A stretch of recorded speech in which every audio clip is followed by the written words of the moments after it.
How to make a business account in Pinterest. Let's get started. Launch your Pinterest app. You will land to the home page. Now at the bottom, you're gonna find different icons. Click on this profile icon given at the bottom right corner. Once you land to your profile page, at the top right corner, you will find this settings icon. Click on it. Head towards this option of account management. Now you will see the option of convert to a business account. Grow your business or brand with tools like ads and analytics. Your content profile and followers will stay the same. Click on this option. Click on convert account. Now you have to give your profile name.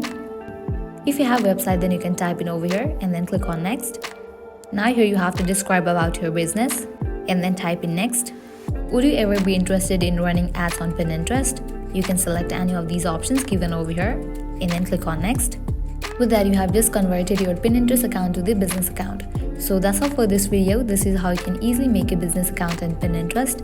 If this video was helpful, don't forget to like, share and subscribe. Thank you.